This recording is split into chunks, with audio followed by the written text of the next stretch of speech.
અત્યારે મરતા ક્યાં નહીં કરતા એના જેવી હાલત છે ઈરાનની. ઇઝરાયલ અને અમેરિકાના હુમલાથી ઘણી મોટી તબાહી ઈરાને વેઠી જ લીધી છે. એટલે હવે ઈ મરણિયું થયું છે ને મરણિયું હોને મારે એમ કહેવાય છે, કહેવત છે. ઈ કહેવત અનુસાર ઈરાન હવે જેટલા પણ અમેરિકી સૈન્ય ઠેકાણાથી માંડીને અમેરિકી જેટલા પણ કાઉન્સિલ કે એની ઓફિસીસ જે છે એ બધાને ટાર્ગેટ કરે છે. આસપાસના જેટલા કન્ટ્રીઝમાં ત્યાં હોય છે, જે ખરેખર તો મુસ્લિમ કન્ટ્રીઝ છે આમ જુઓ તો. એક્ઝેક્ટલી બધા મુસ્લિમ કન્ટ્રીઝ છે, મોટા ભાગના કતરના આમ તમે જેટલા બી નામ આપણે વાંચીએ છીએ બધા મુસ્લિમ કન્ટ્રી છે. પણ એને મુસ્લિમ કન્ટ્રી પર હુમલા એટલા માટે કરે છે કારણ કે ત્યાં અમેરિકાની યા તો કાઉન્સિલેટ એટલે કે રાજદૂતાલય છે, યા તો બીજું કોઈ સૈન્ય ઠેકાણા છે, યા કશું પણ છે. તો અમેરિકાના જેટલા પણ સૈન્ય ઠેકાણા વગેરે છે એની ઉપર ઈરાન અત્યારે ભયંકર આક્રમણ કરી રહ્યું છે. અને આક્રમણનું બીજું કઈ આશય નથી આમ જુઓ તો. પણ જે ખાડી રાષ્ટ્રો છે, સંયુક્ત આરબ અમીરાત, કતર થી માંડીને તમે આ દુબઈ વગેરેમાં પણ હુમલા કરે છે. શું કામ? એ બધા દેશોનું અમેરિકા અને અમેરિકાનું આ બધા દેશો એ બંને સાથે આર્થિક બહુ મોટા રોકાણો છે, આર્થિક ધંધાઓ બહુ મોટા અબજો ખરબોના રોકાણો છે, સમજી લ્યો. એટલે સાઉદી પ્રિન્સે અત્યારે આક્ષેપ પણ એવો કહેવામાં આવે છે ને, સાઉદી પ્રિન્સે ઉશ્કેરાવ્યા ટ્રમ્પને કે મારી નાખો ઈરાનને, જે થવું થાય કઈ વાંધો નહીં, અને અંતે આવું થયું. તો આ બધા સાઉદી પ્રિન્સ ને બધા શું છે? ટૂંકમાં એનું અમેરિકામાં બહુ મોટું રોકાણ છે. અમેરિકાને પણ આ બધા જે ખાડી રાષ્ટ્રો જે છે, જે ઓઇલ ભંડારો કહેવાય વિશ્વના સૌથી મોટા, તો એના ઉપર અમસ્તી પણ અમેરિકાની નજર તો હોવાની.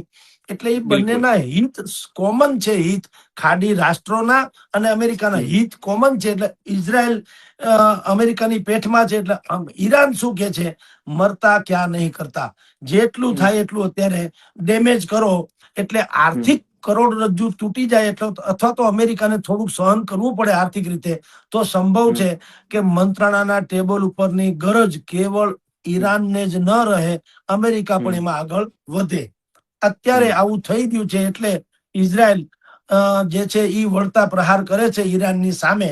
પણ મોટા ભાગે ઈરાન જે છે એ પણ મરણિયાની જેમ આસપાસના 15 જે દેશો જે કહેવાય એની ઉપર અમેરિકાનું જ્યાં પણ હિત છે એની ઉપર અત્યારે મિસાઇલ થી માંડીને બધી રીતે એટેક કરી રહ્યા છે.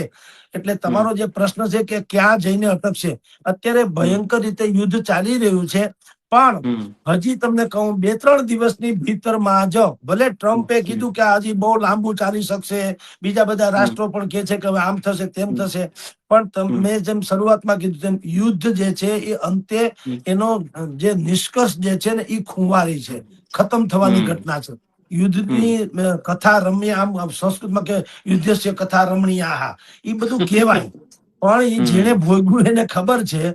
એટલે તમારી જાણ ખાતર કે ગમે તેમ કરીને 2-5 દિવસની ભીતરમાં અમેરિકાના જે કેટલાક હિતોની ઉપર આ આક્ષેપ, ટકરાવ કે પ્રહાર કરીને ઈરાન જે છે એ એવું જતાવવા માંગે કે મંત્રણાના ટેબલ ઉપર કોઈ આવે. હવે ઈ જો વ્યવસ્થામાં મેળ ન પડે ને ટ્રમ્પે જેમ અત્યારે કીધું છે કે હવે જો અમારી ઉપર હુમલા કરશો તો અમે એવા પ્રહાર કરીશું કે તમે કોઈ કલ્પના પણ ન કરી હોય, પણ એવા હુમલા તો થઈ જ રહ્યા છે, ઈરાન તરફથી થઈ જ રહ્યા છે. તો પછીથી બાકીની જે સિસ્ટમ જે છે અમેરિકા તરફથી જે વળતો પ્રહાર થવો જોઈએ એની ખાલી ઘડીઓ તારીખ જેવું છે. કારણ કે એની ઘડીઓ ગણાઈ રહી છે, બધા ટીવીમાં આપણે રોજ જોઈએ છીએ. આમાં ટ્રમ્પ જે છે એ પકડ મુજે જોર આતા એની જેમ વાત કરે છે, અને ઈરાન જે છે એ તો પ્રહાર કરે જ છે. પણ અંતે શું થાય છે, આ જેમ ડિપ્લોમેટિક નામની એક વ્યવસ્થા હોય છે, ભાષા હોય છે સંબંધો કેળવવાની, એમાં આ યુદ્ધની પણ એક પરિભાષા હોય છે કે બંને આક્રમક થાય કોઈ પણ ભોગે. ઈરાન જે છે એ પણ હજી હાર ન સ્વીકારે અને ચારે કોરે એ પોતાના મિસાઇલ થી માંડીને જે કઈ એને પ્રહાર કરવાથી કર્યા કરે, તો અમેરિકા પણ થોડુંક લચીલાપન અપનાવીને એમ સંભવ છે કે એની સાથે વાટાઘાટ કરે. કારણ કે યુદ્ધ આફ્ટર ઓલ કોઈને પોસાય એમ નથી. અને ભલે અમેરિકા અત્યારે હળી હંચા કરે છે, આપણે બધું જાણીએ, પણ અમેરિકા પણ કેટલા મોરચે લડી રહ્યું છે. તો બધી જ જગ્યાએ થાય તો અમેરિકા પણ કઈ કુબેરનો ભંડાર નથી કે કોઈ દી ખૂટે નહીં. એટલે કોઈને 100%. પસંદ ન હોય. હા, અને અમેરિકામાં પણ મોટા ભાગના લોકો જે છે એ આ યુદ્ધની જે ટ્રમ્પની આખી મેન્ટાલિટી છે એની અગેન્સ્ટ છે. કારણ કે તમે ચારેકોર ઉંબાડિયા કરતા ફળો તો એનાથી કઈ સલામતી કે જે કઈ સ્થિરતા હોતી નથી. એટલે બિલકુલ. 2-5 દિવસમાં આપણને એમાં જાણવા મળશે કે હવે થોડુંક જે છે એ શાંત પડી જાય. અત્યારે નહીં, હાલની તારીખે તો બાકાજીક જ બોલી રહી છે, પણ એ એટલા માટે કે ઈરાન સીધી રીતે સરેન્ડર થવા નથી માંગતું. કારણ કે આપણે બધા જાણીએ છીએ કે જે ખોમેની હતા એ પણ આખા એટલા ઇસ્લામિક કન્ટ્રીઝ છે 51-52, અમેરિકા સામે કોઈએ પણ જો શિંગડા ભર્યા હોય તો એ ખોમેની સરકારે, ઈરાન સરકારે ભરાવેલા. બાકી તો બધા એની વ્યવહાર ને વેપાર બંનેથી સંબંધો રાખવામાં એ લોકો ટેવાઈ ગયા છે.